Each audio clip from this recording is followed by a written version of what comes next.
Hey, it's Tucker Carlson. Belmont Hill is a small private school outside of Boston.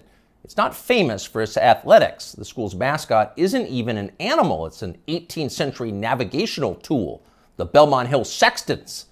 Doesn't even make sense. So when it comes to sports, Belmont Hill is not trying very hard. But the school's athletic program can claim at least one important footnote to history. In 1975, its football roster contained two names that you will recognize even now: Mark Milley and Richard Levine. Milley is now the chairman of the Joint Chiefs of Staff. Levine, of course, is our country's most famous admiral. Both transitioned late in life into overweight middle-aged women. Both wound up working as high-level officials in the Joe Biden administration. Their teammates at the all-boys school in Boston probably wouldn't have predicted any of that. Here's what Rick Levine looks like now from a video he just posted on Instagram.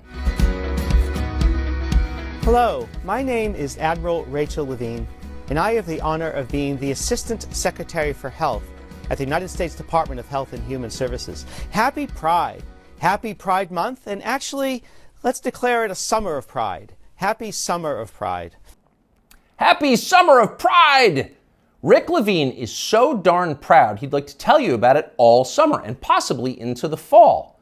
He's got a lot to be proud of. What specifically, you ask?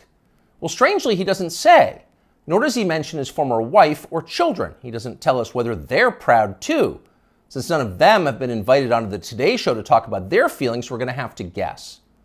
For now, we're going to assume that his former family is proud, and why wouldn't they be? Few Americans in our history has come as far as Rick Levine. Here's a fat guy in a Halloween costume who somehow became a federal health minister. Not a small thing, you try that. Not too long ago, this same man was a married pediatrician with kids, lecturing about eating disorders at Penn State. Now he's emerged as a path-breaking Lady Admiral with medals on his chest. And he did all of that without winning a single naval battle, or even being female. It's pretty inspiring. What we have here is living proof that in this country, you really can be whatever you want to be. If Rick Levine can become Admiral Rachel, why can't you be Napoleon? Or Lord Mountbatten, the last Viceroy of India? Ever see that guy's uniform? Or why not Shaka, the legendary Zulu war chief? You could bring your assegai and leopard hide shield to work at Deloitte and no one would be allowed to say a word about it. The HR department would have your back.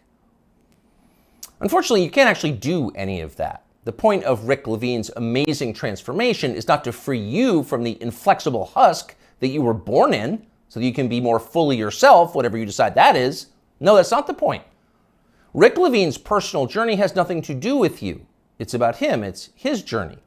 Your fantasies about becoming something totally new and different have not been approved yet. In fact, they're weird. Shaka, the Zulu war king? Come on, that's racist. Shut up and be proud of Admiral Rachel. I, Rachel L. Levine. She's the one who has smashed glass ceilings. You just got some kind of weird fetish. So actually, now that we're saying this out loud, it's pretty clear that Rick Levine has no interest in liberating you from anything. This is not about liberation. It's just the opposite. It's just another religious war, same as all the others. The people who think they're God versus everybody else. In primitive civilizations, which would include every civilization since the beginning of time until ours, people assumed there were rules that no human being made, but that people could ignore only at their peril, at great risk. Some called these rules nature, or natural law, or even, as societies advanced, theology. But most of the time, people didn't call them anything. They didn't have to. There wasn't a debate about whether the rules were real. People assumed there were consequences to pretending that you were God. They thought Sodom and Gomorrah were real places. They were destroyed for disobedience. They imagined the same thing could happen to them. Not anymore. Rick Levine doesn't worry about being punished by forces he can't see. He knows he's in charge. He makes the rules. He sets the limits. Reality is what he says it is. That's his view, and he shares it with virtually everybody else in a position of authority in the United States.